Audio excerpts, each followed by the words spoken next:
Dame a fait sa sortie sur les réseaux sociaux. J'ai dit évidemment que je ne comprenais pas ce qui se passait. Voilà. Au moins, elle nous a donné des éléments. Ce qui est grave, c'est que la République devait poursuivre cette dame. Parce qu'on ne s'arrête pas seulement par le fait qu'elle a parlé de ce que j'ai vécu, de ce qu'elle a commandité, mais elle a parlé aussi des services qui n'ont pas répondu à ses attentes. Elle n'a pas été payée. Elle a même dit clairement que le régime était un régime ingrat. Donc voilà, raison pour laquelle elle s'est décidée de publier cette histoire, cette aventure macabre. Donc je ne suis pas du tout surpris, je suis confiant, je sais que j'ai connu des choses malheureuses, c'est vrai, c'est humiliant, c'est honteux. J'ai gardé cette situation avec moi pendant plus de 3 ans et aujourd'hui je crois que je fais confiance en la justice. Jusqu'à preuve du contraire, j'attends que justice soit faite et que cela soit reparé. Parce que je suis un homme, je suis un Congolais, je suis marié, j'ai des enfants, des grands-enfants, et j'ai une image que j'ai construite, j'ai une réputation pour laquelle j'ai beaucoup sacrifié pour être ce que je suis aujourd'hui, et je ne peux permettre à personne, à un individu ou à la République elle-même de pouvoir saper cet investissement que j'ai fait sur mon image et ma réputation. Vous êtes à quel niveau avec les dossiers précédents vous opposant à Madame Denise Mukendi, alias du Chochoy? C'est moi qui ai porté plainte au niveau de l'auditorat, au niveau de la justice de mon pays. J'ai été convoqué pour confirmer la plainte, je l'ai fait. Et après, on m'a invité pour la confrontation. Je me suis présenté devant le magistrat instructeur en face de la dame. Et la confrontation s'est passée de la manière la plus terrible, je vais le dire aujourd'hui. Parce que même le magistrat instructeur a rappelé à la dame qu'elle était en train de blaguer et qu'elle prenait les choses à la légère, à voir son attitude, son comportement devant le magistrat instructeur. Et ça, je crois que son avocat qui était présent, mes avocats et les magistrats instructeurs peuvent en dire quelque chose.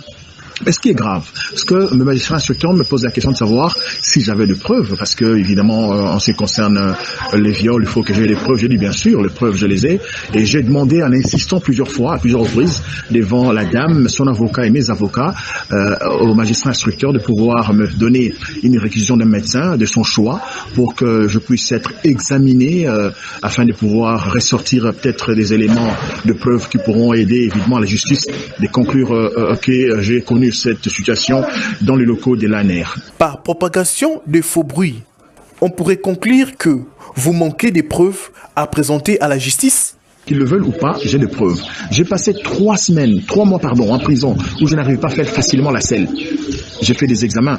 Makala, rassurez-vous, j'ai passé au moins presque une année là-bas. Ils ont un très formidable laboratoire. Ils ont des médecins formidables. Même si je ne me suis pas ouvert pour dire ce que je ressentais, parce qu'il faut dire la vérité, je ne comprenais pas. Je l'ai dit, je le répète. C'est vrai que je ne comprenais pas qu'est-ce qui m'était arrivé.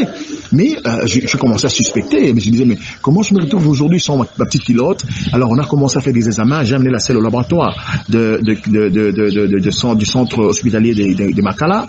Ils n'ont rien trouvé et les médecins m'ont recommandé d'amener, de faire des échantillons, d'amener des échantillons à l'INRB. Et j'ai des preuves que mes échantillons ont été amenés à l'INRB et j'ai comment on appelle ça, j'ai des résultats du labo de l'INRB que je garde. C'est une preuve. Écoutez, suivez les cheminements. Vous êtes journaliste, on appelle ça recouper les événements. Recouper. Prenez le temps de recouper les événements, vous verrez que la République est responsable. Il appartient aujourd'hui, j'insiste, à la République d'être sérieuse et de chercher à savoir qu'est-ce qui s'est passé réellement. Parce que moi, la seule chose que je cherche maintenant, c'est que je puisse retrouver ma santé, la forme. Je suis sportif, je n'arrive pas à me tenir debout, même pendant que je fais mes exercices de sport, pendant plus de 30 minutes.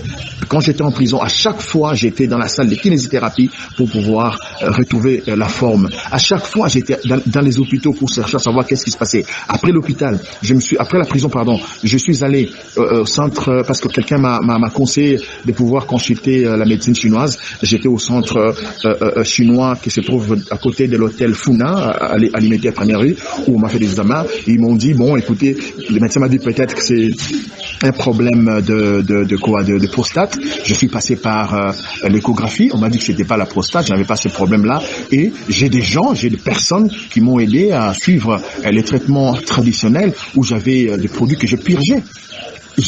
tout ça, je crois que ce sont des preuves. À quel moment est-ce que ça devient, à quel moment la République se trouve convaincue que ce sont des faux bruits? À quel moment? Même en termes de logique juridique, si ce procès de la honte qui continue, qui n'a même pas encore abouti, et la République se déclare que ce sont des faux bruits. On pouvait ne fût-ce que par élégance, par respect de soi, attendre que ce procès touche à sa fin. Voilà.